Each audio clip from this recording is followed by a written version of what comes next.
Hi, welcome everybody. I'm Elena Giglia from the University of Turin, the Open Access Office. I am very pleased to welcome Professor BarendMons, who teaches at the University of Leiden at the Medical Center. He is a professor in biosemantics. His group performs machine-assisted knowledge discovery. He is also one of the initiators of the FAIR data movement, and last year, in 2016, he chaired the high-level expert group of the European Commission on the European Open Science Cloud. Now he co-leads the Go FAIR initiative, which is a global open implementation strategy to realize the Internet of Fair Data and Services, which is a very important element of the European Open Science Cloud as well. So, Barend, welcome to you. Thank you. And I would start asking you if you can tell us something about the benefit of sharing data, even, let's say, in economic terms, like a return on investment. Very well. So let me start by saying that the term data sharing now needs to be revisited as well, because if you talk to 90% of the scientists and people around the world and you say data sharing, what they actually seem to hear is I send my data somewhere else for others to use. That has happened a lot and is still happening, but in many cases the data sets that we deal with now are so large but also so private, in case of, for example, patient data, that they cannot be sent around. So one of the first things that we have to assume in the European Open Science Cloud and the Internet of Data is that, in essence, data should stay where they are. Of course, we can still send small sets around, but most of them will stay where they are. So we actually have to visit them to learn things from them. And therefore, we have to invest a lot in mechanisms of what we call distributed deep learning over data that are not sent around, although they are shared in a way, because you offer them for reuse. And the reuse is for 90% done by machines, because the sets are anyway too big for humans to review them. They're sometimes terabytes or petabytes large. So the return on investment is not only in better discovery, that's obvious. If we believe that open science needs machines to help us, then of course investing in fair data that are machine readable is obviously a prerequisite to get anything done. But the very first return on investment is that we reduce the enormous waste we have now. So there are lots of studies around, and you probably know them, that 80% of the data that are produced are lost in a few years' time. Phil Bourne from NIH even called them dark data.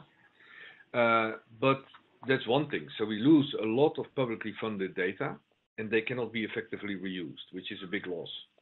Then, if we do a study under our own students, and this is also done in other countries, and ask them, how much time do you spend on what we call data munging or data wrangling to get data from somewhere, transfer them into data you can handle, that talk to your own data, all these kinds of things that students now have to do before they can start their real analysis. They report that this is anywhere between 60 and 70% of their time. Now, if you only look in our Leiden University Medical Center, we have 800 PhD students at any given time. So imagine the savings if we could reduce their time waste from 70% to 20%. That's already in the millions for one hospital. So there is much more effective use of data. We need to invest in publishing data in a reusable format, and we have these FAIR principles. And then, of course, the big return on investment comes when we do much better discovery on all the data we know and stop reinventing the wheel. Yeah. Can you please specify what do you mean by FAIR data, which is an acronym and not an adjective? Yes. So the FAIR acronym stands for findable, accessible, interoperable, and reusable. So data should be findable for machines and people, accessible under well-defined conditions. So there should be a license on everything, whether it's a workflow or a data set in the Internet of Fair Data and Services. Interoperable means that machines, preferably without the assistance of humans, can reuse data and workflows on the data. So it's not only the data, but also the workflows that deal with the data, the virtual machines. And that makes the final point, R, reusable. So that's, of course, the final goal. The F, the A, and the I are supportive to that. And very importantly, we mean also for machines. And one other thing I want to say about FAIR is that we first look at metadata. And metadata is, in effect, also data, obviously, and it says something about other data, about a real data set. And there are data that can never be FAIR themselves, like images, or next week I have a meeting with people from natural history museums. They have their specimens, like a biobank, and then you have metadata describing what is in there. They should be machine readable, so that at least a machine knows, oh, there is so many specimens of this particular species in this history museum, or whatever. So metadata should be FAIR, first of all, to be findable. And then in the metadata, it specifies the accessibility of the data, like this is the license, these are private data from patients, so you are not allowed to see them. But even my machine should know, oh, I cannot see this data set, although it's very valuable based on the metadata, but I have to call this doctor to get access to it or whatever. So FAIR means that data are reusable for machines and therefore also for people in a very easy way, not after 20 very complicated extract, transform, and load activities. You know? Yeah. So speaking about reusability, why open science is so important to better connect research and companies? Well, let's park the companies for 1 second, but research is now done throughout, also in companies. So companies become more and more research intensive, to the point where if I train a good data steward that knows how to deal with FAIR data, he's bought or she away by companies ranging from publishers like Elsevier to Albert Heijn, the big, supermarkets. They deal with big data all the time. So let's step away from the idea that research is mainly done in academia. The thing is, academia hardly does anything else than research, but companies do more and more research as well. Now they need a lot of public data to interpret their own data, whether this is weather data or social media data or genetics data. If you look at, for example, one of the most closed areas like pharma, increasingly they use big databases that are public, like UniProt and the Human Protein Atlas and Campbell. And if those are in FAIR format, and they are increasingly, and the data inside the company are also FAIR, with the A being very restricted. So FAIR is not the same as open. You define the A, the accessibility level. So your data can be completely interoperable, but the accessibility is put on 0. Only if you are part of my company, you can see these data. But now you can still combine them with data from other companies, with data from the public sector. And now you see patterns in these combined data, the linked data, that you would never be able to see without sharing these data in the sense of being able to see them all. Yeah. And open science is so important because that allows people to take into account data from many different disciplines, from weather data to genetics data to climate to whatever in the long run, and social media and wearables. Within a few years we all have several wearables or even insertables, robots circulating in our body, measuring everything all the time. And if you want to address the complex scientific questions of the future, you have to be able to see patterns in these big data. Therefore, you have to be able to access them under well-defined conditions. And don't think that open for the companies is easy. Not their own data. They may keep them secret. But even if a scientist, an academic, naively puts his or her data on the web for others to use, and there is no license, because you think, hey, it's open, I don't need a license, I just put it up, then companies won't touch it. Because they want to be absolutely sure they are allowed to do with the data what they want to do, and it doesn't influence their publication or their patent rights down the road. So what you will see is that there is a new way of doing science in academia and industry where public data and closed data are combined, so both have to be technically interoperable. And each of the data sets I use for a complicated analysis, I should be completely sure about the license and what I'm allowed to do with it. Yeah. So you are talking about the translation from knowledge to products, aren't Yes, you? yes. Yeah. And that's the So that's the concept of open innovation, you mean? Yes, and on open innovation, you know that the statement of the European Commission is not only open science, but also open innovation and open to the world. And although I agree with all of them, one of the things I always say is don't step out of your own boundaries. And I'm a scientist, and I'm not an innovator. That's a big misperception that has come into the world in the last decade or so, when more and more governments and funders started to say, oh, you only get money when you have already ideas what the product could be and how you'll be sustainable. This is killing for real science. So scientists have begun to dress up like innovators, but they are not. They don't know how to make things sustainable, to make a product. The product of a scientist, in my view, is knowing how things work. To get insights and knowledge. As soon as you have insights that may lead to a product, the only wise thing to do is turn it over to people who know about innovation, which is a very different process from science. And in my opinion, and I know that's controversial, scientists are about the worst innovators in the world. Innovation takes place for 90% in small, medium-sized enterprises, and to a lesser extent also in larger companies. And that's one of the weaknesses in the European funding system. With all the lip service, there is very little funding for SMEs to do the innovation based on the scientific outcome. But again, also in this case, if the SMEs or the innovators have to spend 50% of their time to understand the scientific data and find them in the first place, and then they are not interoperable, there is an enormous loss also in the innovation process, because innovation is based on knowledge. So science fuels innovation, but it's not the same as innovation. Yeah. And I think that's a big mistake in the funding scheme for the last decade, that we have been forced as scientists to write all these beautiful things. Oh, we'll make a product. Well, it never happens, of course, because we kill every company around. Yeah. Because we don't think as a businessman. Yeah, you are right. You mentioned Europe funding. So what's going on in Europe at the moment on open science?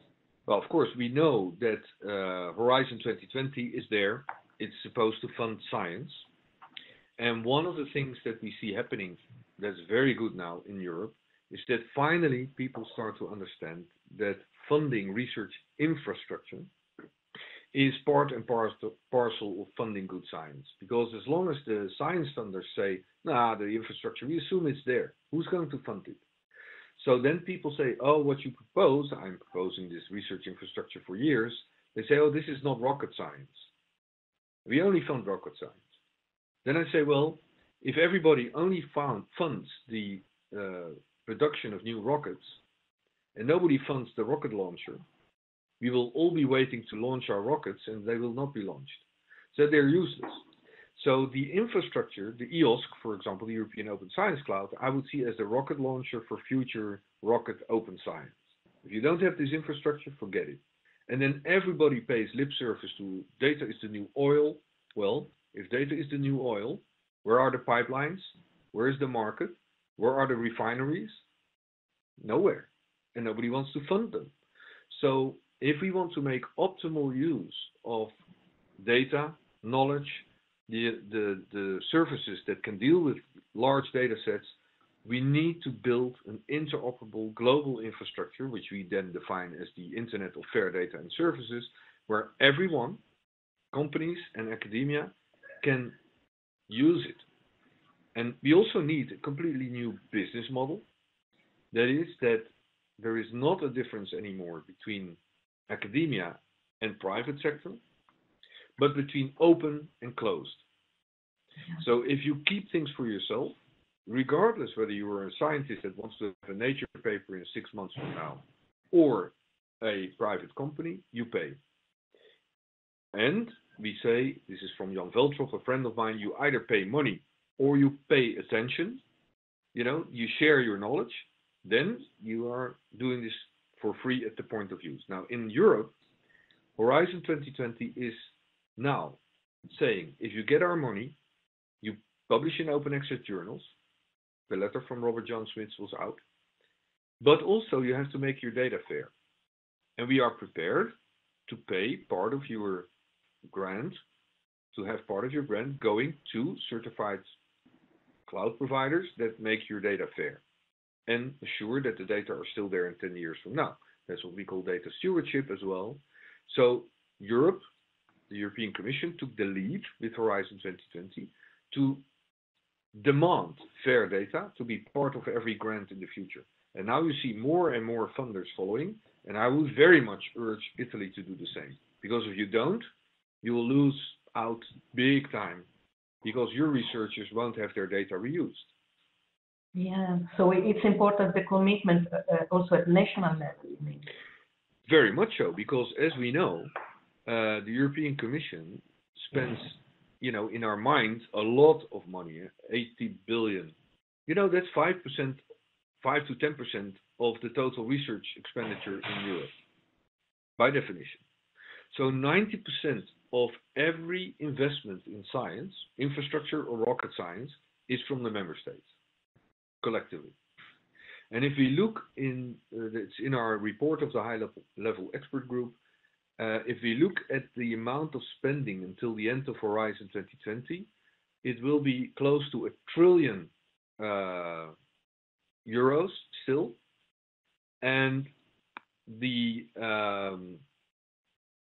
Horizon 2020 is only 5% of that, first of all.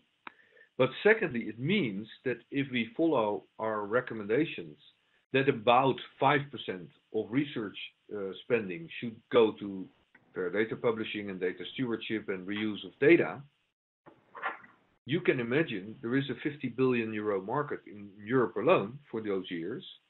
So what you see is lots of companies are also now coming in to become knowledge providers rather than publishers. So they collect and restructure knowledge. I would call them refineries in the oil metaphor, saying, here's the crude oil. We make very nice products from that, and you can use certain services around the data, and it's obviously perfectly okay to ask funding for that, money for that. Because if it's a valuable service, very much like you pay for your electricity or your water, you want to pay for it. But the data as such, if they are created by public funding, will be open by default. That's what Horizon 2020 now requests. So if I get public funding and I want to keep the data that I create with that closed, so the A is not open but restricted, I need to argue very strongly with the Commission, for example, or any funder that accepts the FAIR principles, saying, okay, I cannot make these data open because, for example, they are patient data, so I deal with privacy. And of course, with a heavy competition in Horizon 2020, with a very low chance to get your grant, you will think twice before you ask for an opt-out from the open FAIR publication. So I believe that 90% of the data that can be open legally in the future and that are funded by Horizon 2020 will actually be published in FAIR format and open, so others can reuse them. That would be an enormous breakthrough. Yeah. So one last thing I want to ask you, the importance of networking. I mean, you talk a lot about this mixing of private, public, closed and open. So it's crucial, isn't it? A network both for people and infrastructure, isn't it? Yes, it is. First of all, of course, in infrastructure development, reinventing the wheel is even worse than in science. In science, there is healthy competition. But if the Germans, for example, and this is a true example, have already done a lot of work on an economic thesaurus and coupling it to a fishery thesaurus, Why would Finland do the same thing? Yeah. Because it's just hard work. So we have to network to be sure that all these elements of the European Open Science Cloud that can be reused by others are not developed 20 times over in the member states. That's one. That's a form of networking. But the other thing is even maybe more important also as a final major message to whoever sees this interview, is that when the internet started in the late phases of the last century, it started basically at NSFNet, the National Science Foundation in the US, where they wanted to network computers of the academic centers in the USA. And the critical thing was that they chose very minimal standards like TCP/IP and domain names, and they didn't tell anyone else, you have to accept our choices. But they were large enough for others to join, and that's how the internet boomed. That's a very shortcut, but that's more or less how it went. So what we want to achieve in this so-called Global Open Fair initiative that I'm coordinating is that we find the gems, as we called it in the high-level expert group, the jewels in Europe that are already working well, call them networks of excellence, S3s, e-infrastructures like Geant and so on that do the networking, and say, okay, what is going very well, what's part of infrastructure? We make sure that these networks, existing networks, adopt the FAIR principles and rules of engagement to work towards the Internet of Fair Data and Services. And if we bring those networks together, you get the network of networks that the Internet of Fair Data and Services should be. So each of these networks should have a critical mass. Give you an example. If all the natural history museums of Europe would get together and say, okay, we will annotate our specimens and we will use this ontology and this ontology to make the metadata machine readable. And there is some museum somewhere that says, no, I want to do this completely differently. Well, nobody should tell them not to do so, but they should have something to explain, because why don't you use the same approach as all the other networked musea are already doing? So I believe that the only way to get the Internet of Data and Services running for knowledge discovery purposes is to repeat this trick of the Internet many times and say, here's a network of excellence. They make choices for standards and best practices and protocols. And anyone who wants to join that open implementation network is always welcome if you sign up for the rules of engagement, the rules of the game. If people want to do something else, we won't stop them. Because then if you try to do this top-down standard setting with somebody who's going to tell others what to do, this has to be a bottom-up initiative from the scientific community and the industry to say, these are the standards that work. These are the standards we as a network adopt. And we already see networks coming in metabolomics, training, the natural history, and so on. So that is a very flexible, open approach. So, for example, in Italy, any network of excellence in which an Italian university participates could start one of these implementation networks. Effectively, there is a proposal from an Italian SME to do a GoFair network on annotation of text with many partners, also in the United States and so on. If they form a network and they start annotating the scientific literature and the FAIR data, that will be massive. So any country can have groups participating in these kinds of networks, and then collectively we form the European Open Science Cloud and the global internet. I don't think there is anyone who can sit down and say, we, even not the Commission or NIH or NSF, can say, okay, we control the new Internet of Data and Services. That will kill it. Yeah. So I think this is a very good conclusion for our short talk. So I thank you really very much. It was a pleasure as usual. And whenever you need me, call me. Thank you really very much. Okay. Bye. Bye-bye. Bye.